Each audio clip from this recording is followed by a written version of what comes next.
The night was still as Alex stood on the edge of a crumbling pier, her fingers trembling as she lit a cigarette.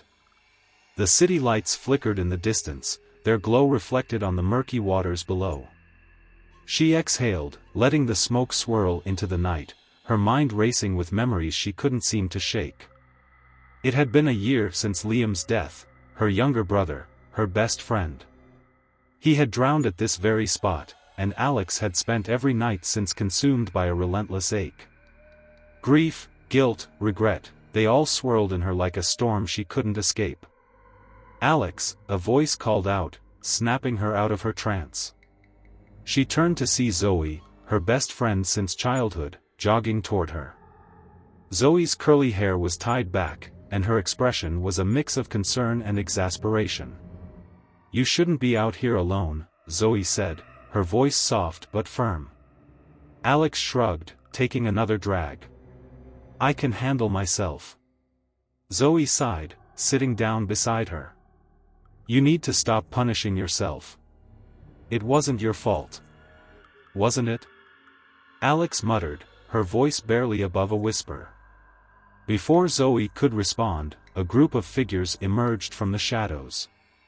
Alex recognized them immediately: Jason, Maya, and Ben, a trio of misfits from their neighborhood. They were known for their wild parties and stranger rumors. "You two look like you could use a distraction," Jason said, his grin sharp as a blade. "What do you want, Jason?"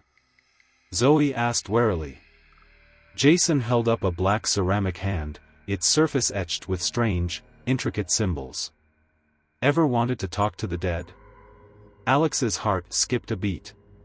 "Yeah, right," Zoe scoffed. "What is that, some kind of Halloween prop?"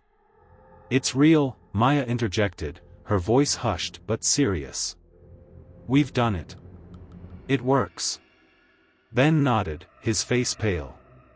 "But only if you follow the rules." Alex stood, her eyes locked on the hand. "What do you mean, talk to the dead?" Jason smirked, sensing her interest.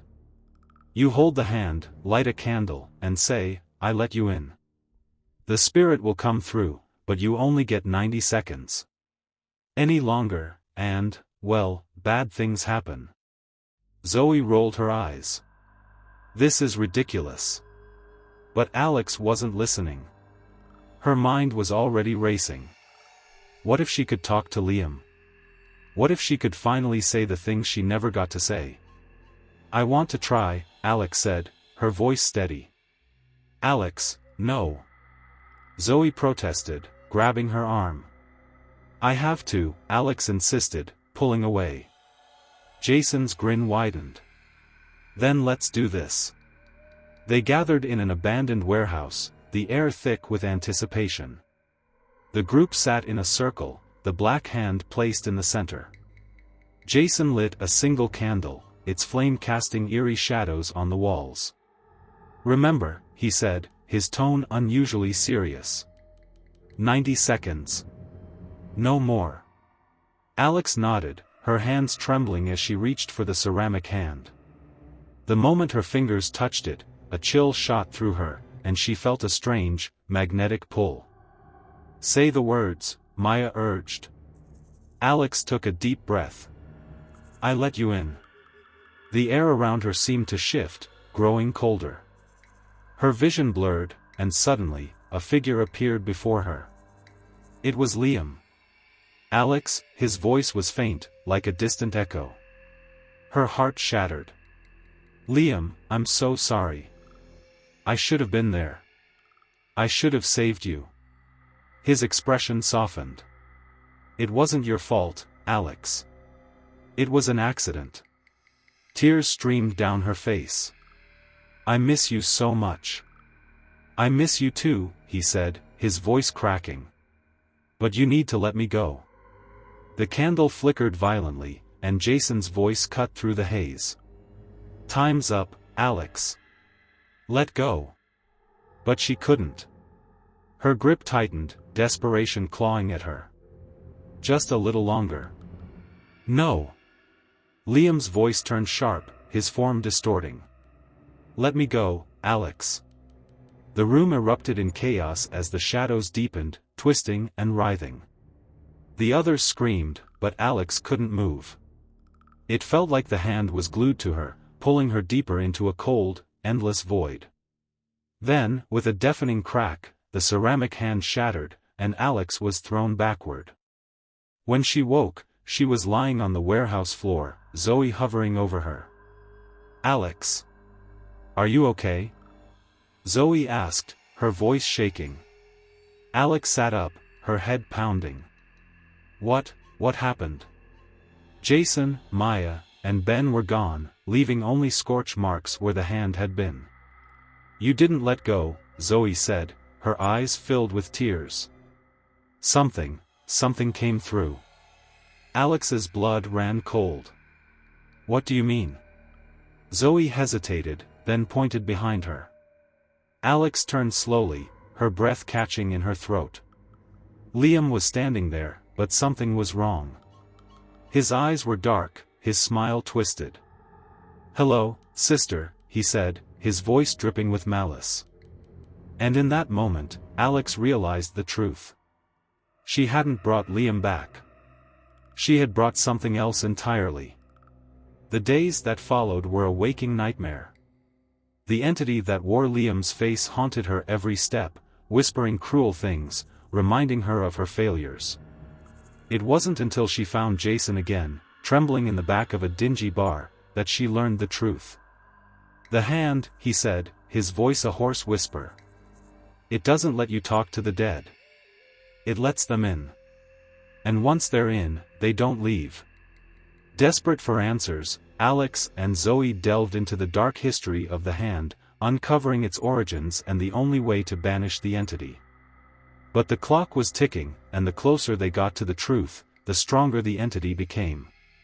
In the end, Alex had to make the ultimate sacrifice, facing her deepest fears and confronting the ghost of her guilt head-on. Only then could she sever the connection and find the closure she so desperately sought. But some scars never fade, and as Alex stood once more on the edge of the pier, she couldn't shake the feeling that something was still watching her from the shadows.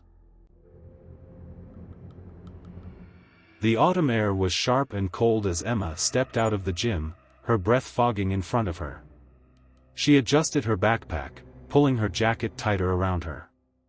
It was late, almost midnight, and the campus was eerily quiet.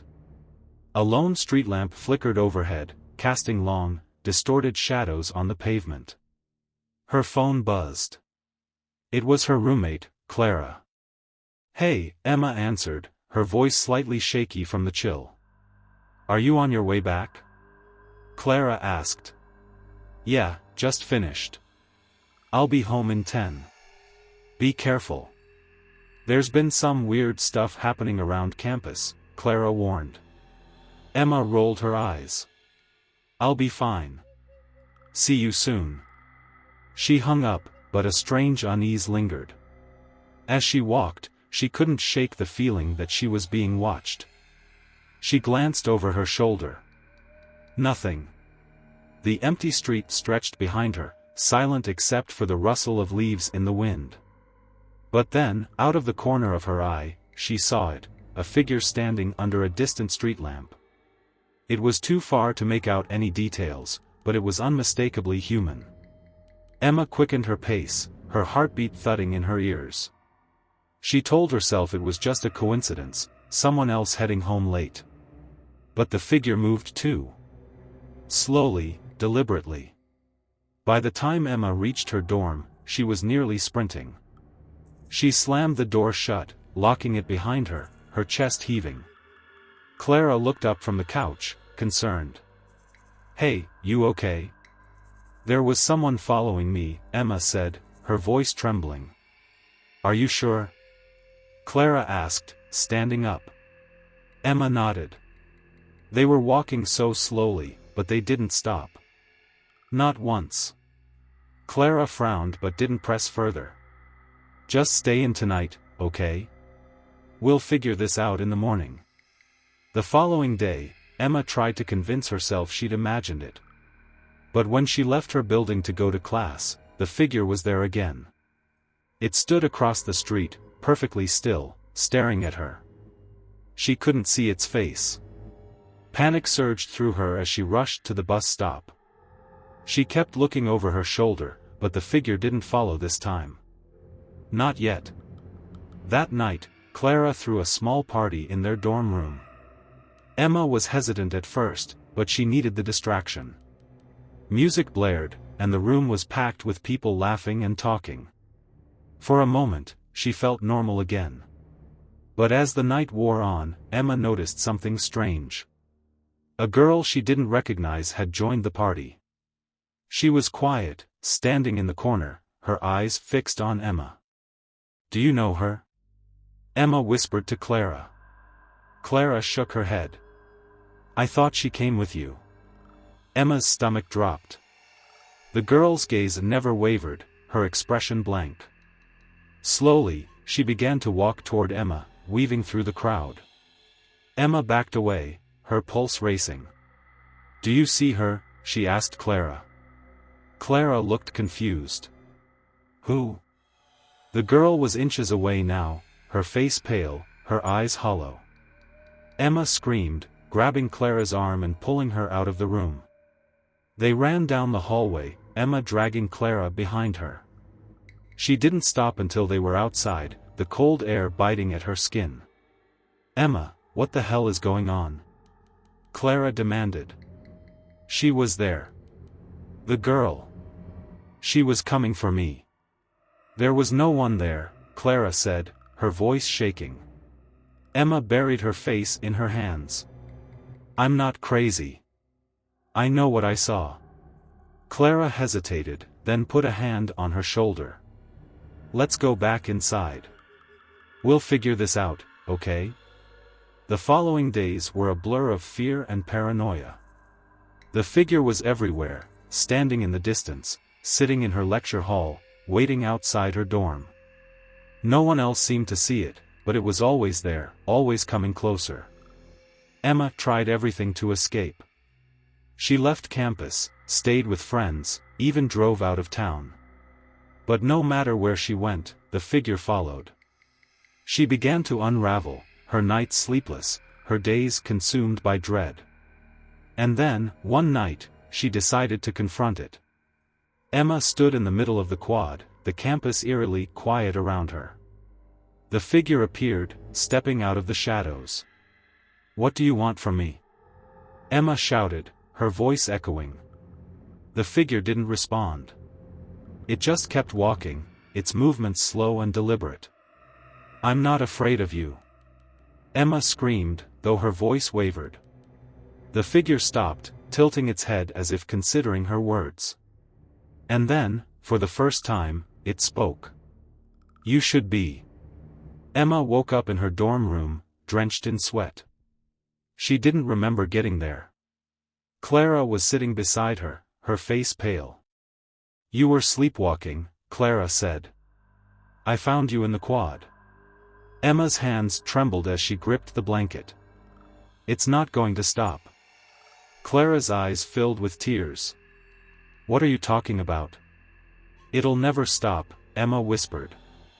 "Not until it gets me." As the days turned into weeks, Emma became a shadow of her former self. The figure was always there, closer now, its presence an inescapable weight. She knew there was no escaping it. But she also knew she couldn't let it win. One final plan formed in her mind. She packed a bag, left a note for Clara, and drove to the edge of the city.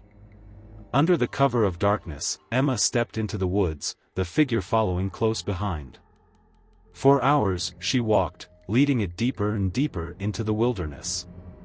And then, with a shaky breath, she turned to face it. "This ends here," she said. The figure smiled. What happened next remains a mystery. Emma was never seen again, but whispers of a strange presence in the woods began to spread. Some say Emma defeated the figure. Others believe she became it. But one thing is certain, in the silence of the forest, something still walks. And it's always following.